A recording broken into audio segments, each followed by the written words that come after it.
Hey, this is Brian at Idyllwood Glamp, and today I'm going to show you how to build a built-in closet. So let's get started. Okay, today I am finishing this closet built-in. So I've got this piece and this piece cut out, ready to go. I've cut out this piece as well. I've got some other pieces to cut out, and these are all just test fitted right now, so they're not fastened down in any way. So I'm gonna keep cutting pieces, take all the pieces out, assemble them outside, bring it in as one unit, and then install it.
All right, so I tried the closet to test fit it and needed to make some minor adjustments to it, but I think it is good to go now at this point.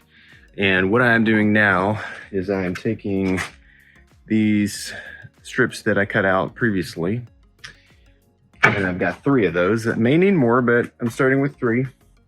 And as you can see here, I have glued this piece in and screwed it down already, and I've got a clamp on it holding it down. And the thing is that these bottom pieces we're wanting to kind of flare out a little bit, and so this shelf here is helping to keep the distance right, and this shelf here is helping to do the same. But the ends, especially when they're smaller ends like these here, also, I'm probably going to put a piece here because they may want to flare in or out. And I may end up putting another piece on the end of this. So as you can see now, see, this won't really, it barely fits, so I want to make it as true as possible.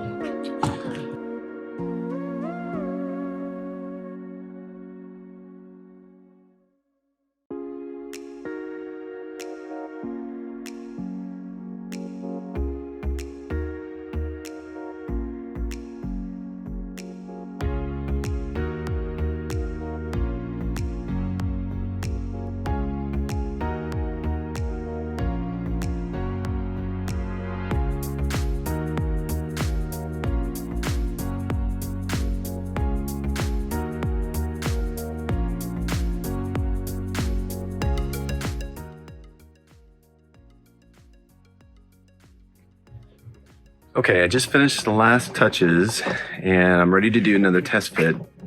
I did want to show you that I put 3 more braces on here. 1, 2, 3.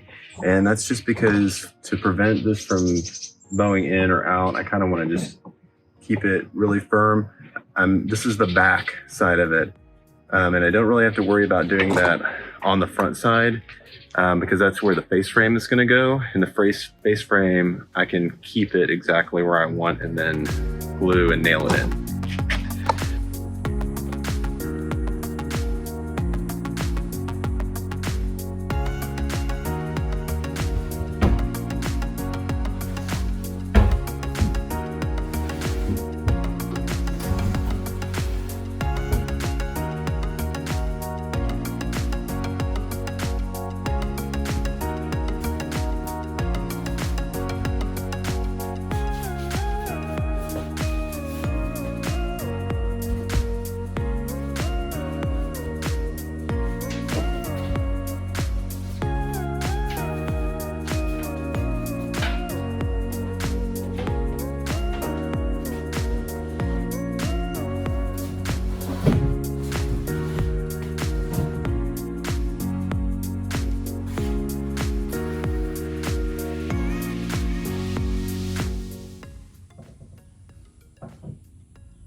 All right, I've got my closet in here test fitted for the second time after making some adjustments and adding some more bracing. And let's take a look. And so this will be the top shelf here. This is a brace to keep these sides from bowing in or out. In the back, I've got 3 braces. I'm using solid maple wood. They're probably about 1.25 inches thick. So I've got 3 of those to keep them from bowing in and out. Also, I've got the bottom shelf and then this lower area that will be probably a door down here or a drawer if I can get one in. It's kind of a small space with the wheel well.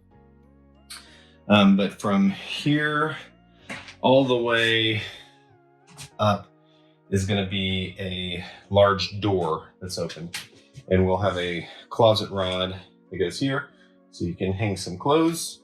Maybe you can put some shoes on the shelf down there, or put some shoes or a hat or something up here.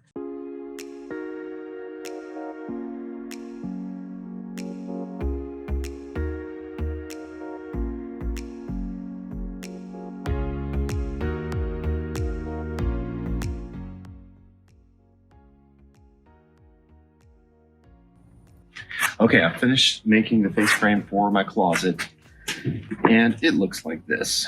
Pretty simple. So I will show you a couple of things that I did. So on the bottom piece here, I actually ripped a 1/4 inch piece of solid maple, and I used a piece of maple plywood. And so the solid piece just is a finishing piece that I glued on top of it and clamped it down.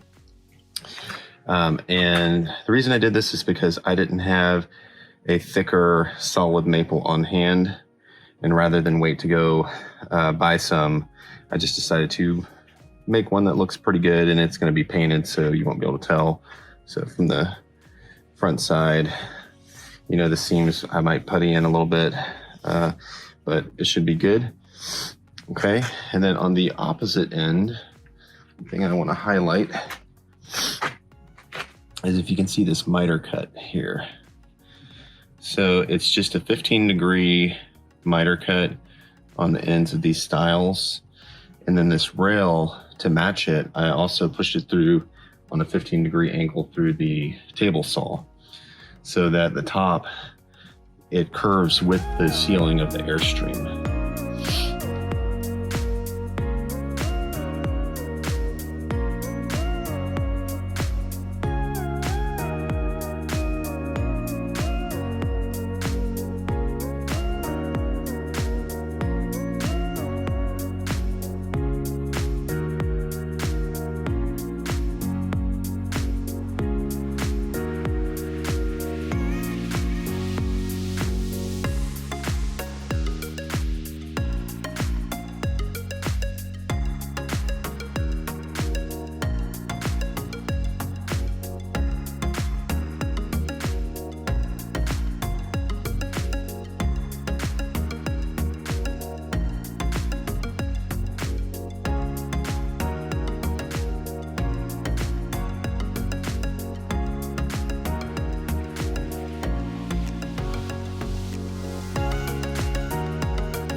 Okay, I've sanded the closet. Now I'm going to putty the holes and put some epoxy in the gaps. So I am using this Mohawk epoxy stick. This is just a beige color. You can use whatever color you want if you're painting. And I'm using that for the seams along the face frame and the cabinet.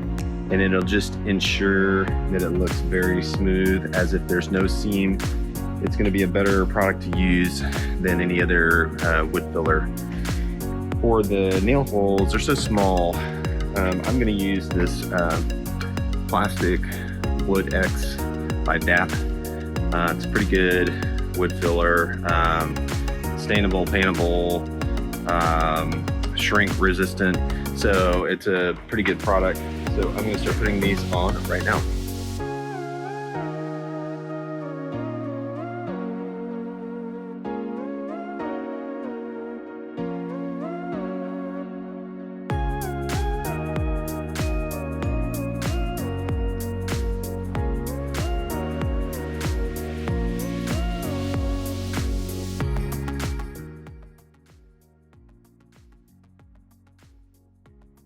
The closet cabinet is all finished now.